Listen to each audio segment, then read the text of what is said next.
Welcome to day 15 of our Bible reading challenge, 366 days to complete the Bible. Today, we journey through Genesis chapters 36 and 37, uncovering the genealogy of Esau and the powerful beginning of Joseph's story.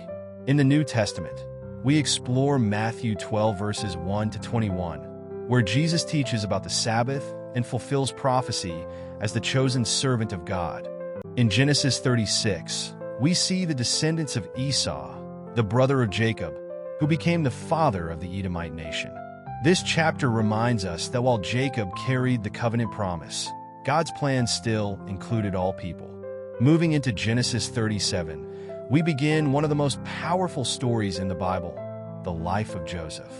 Joseph, the favored son of Jacob, had prophetic dreams that foretold his future greatness. But his brothers, filled with jealousy, betrayed him and sold him into slavery. What seemed like a tragedy was actually part of God's greater plan to save many lives. Genesis 36, Esau moves. Now these are the records of the descendants of Esau, that is Edom.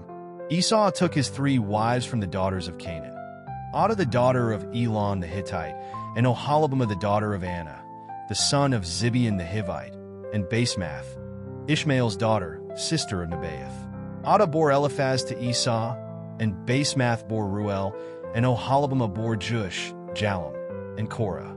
These are the sons of Esau born to him in Canaan.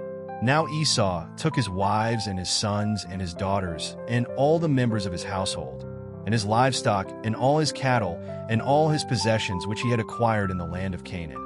And he went to a land away from his brother Jacob. For their great flocks and herds and possessions made it impossible for them to live together in the same region. The land in which they lived temporarily could not support them because of their livestock. So Esau lived in the hill country of Seir. Esau is Edom. Descendants of Esau. These are the records of the generations of Esau, the father of the Edomites in the hill country of Seir. These are the names of Esau's sons: Eliphaz, the son of Adah, Esau's wife, and Ruel, the son of Basemath, Esau's wife. And the sons of Eliphaz were Taman, Omar, Zepho, Gatam, and Kenaz. And Timnah was a concubine of Eliphaz, Esau's son, and she bore Amalek to Eliphaz.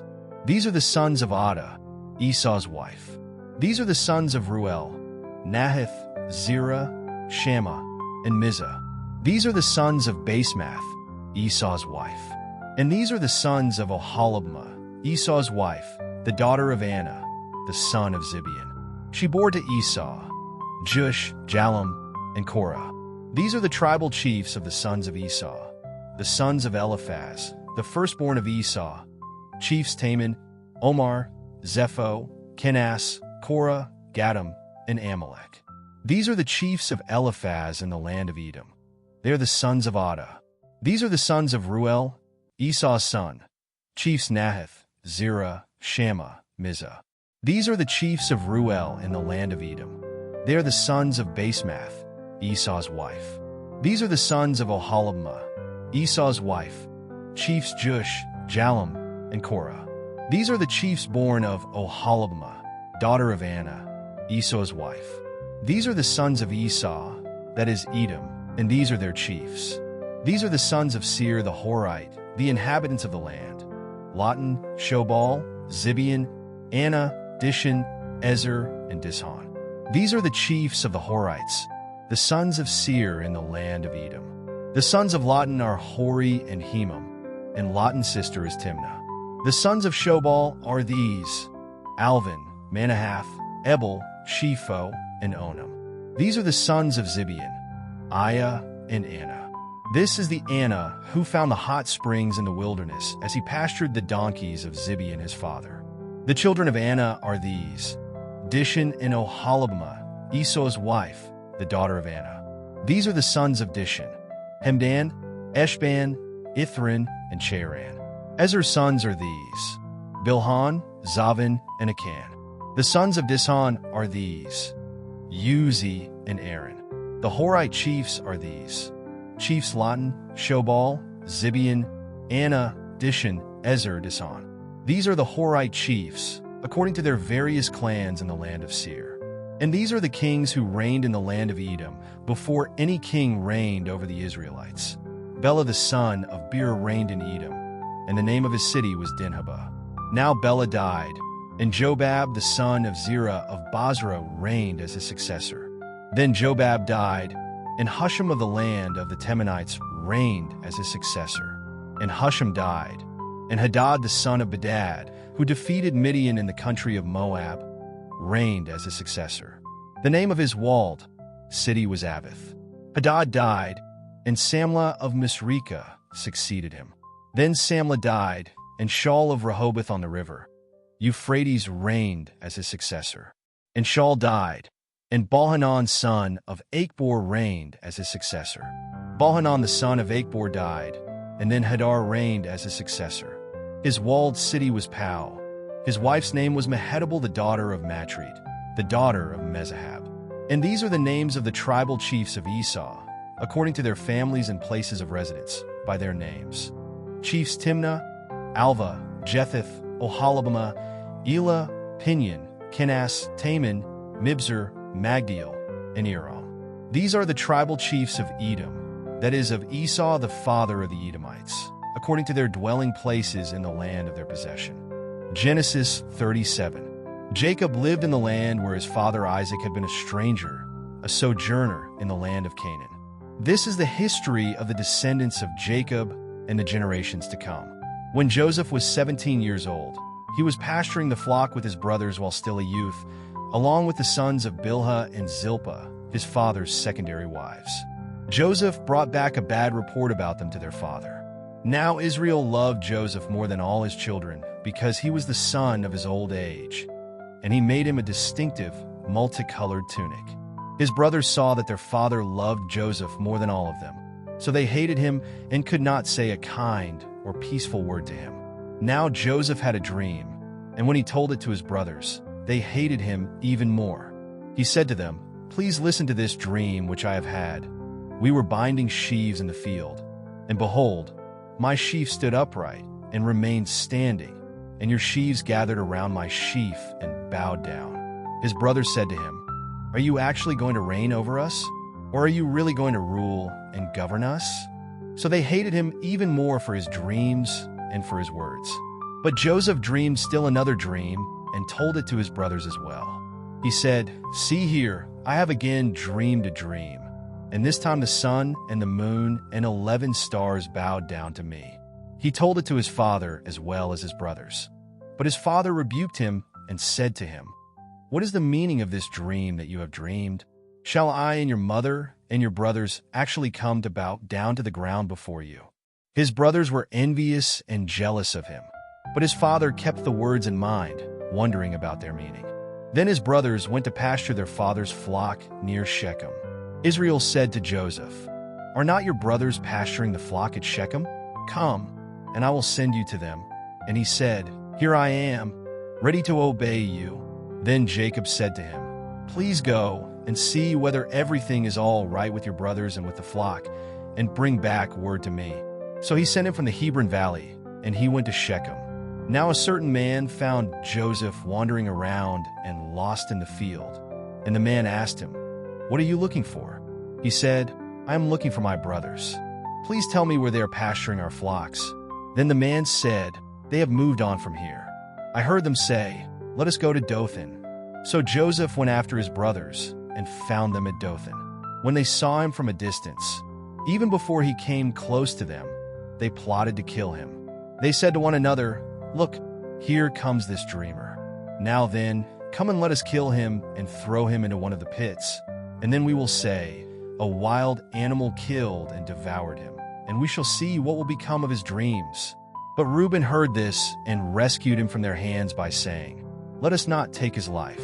Reuben said to them, "Do not shed his blood, but instead throw him alive into the pit that is here in the wilderness, and do not lay a hand on him, so that he could rescue him from them and return him safely to his father."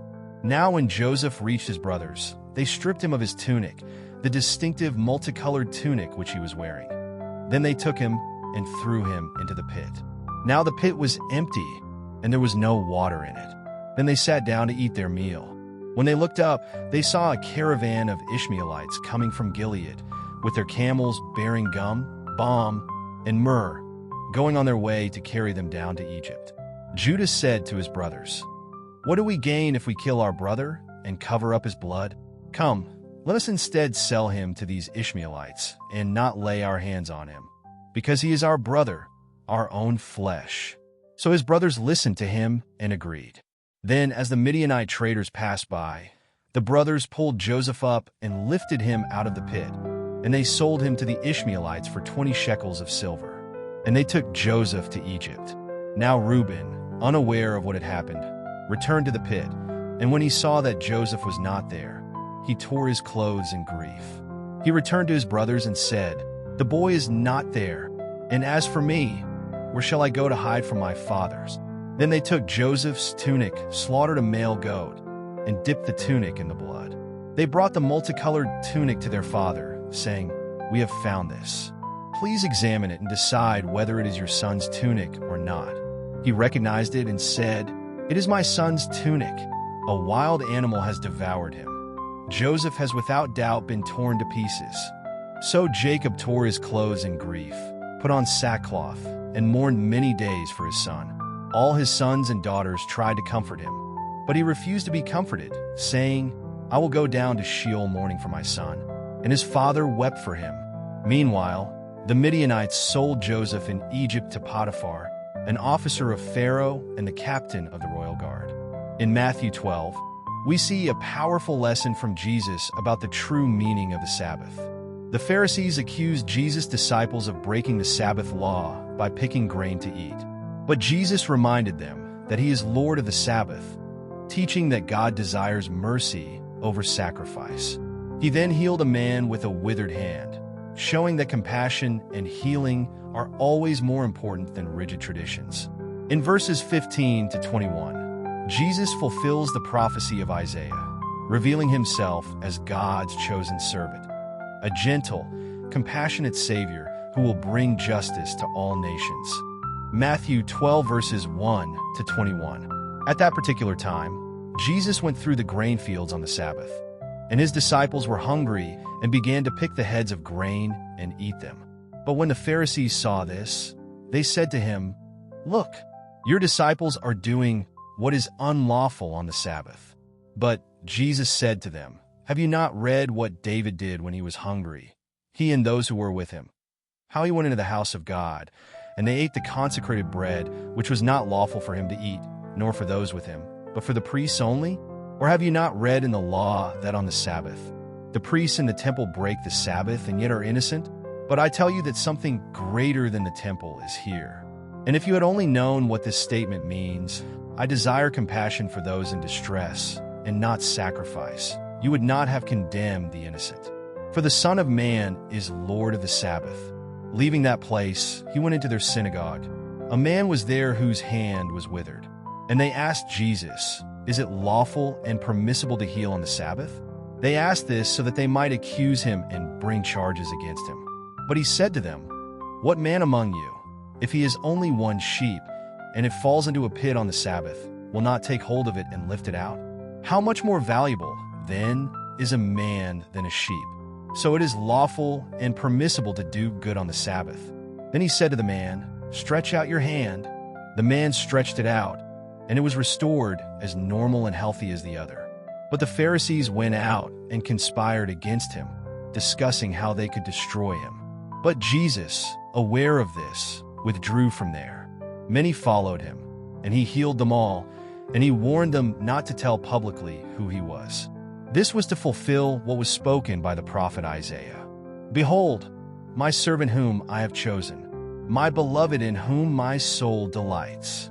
I will put my spirit upon him, and he will proclaim justice to the nations. He will not quarrel, nor cry out loudly, nor will anyone hear his voice in the streets. A battered reed he will not break, and a smoldering wick he will not extinguish, until he leads justice to victory. And in his name the Gentiles will put their hope and trust." Today's reading reminds us that God is always at work, even in the midst of hardship. Just as Joseph's trials prepared him for a greater purpose, Our struggles can lead to God's perfect plan. And just as Jesus showed mercy and healing, we too are called to extend love and grace to others. Thank you for joining us for day 15 of our Bible reading challenge. If this video blessed you, please like, subscribe, and share to encourage others on their faith journey. Let us know in the comments what stood out to you in today's reading. See you tomorrow for day 16 as we continue our journey through the Word of God.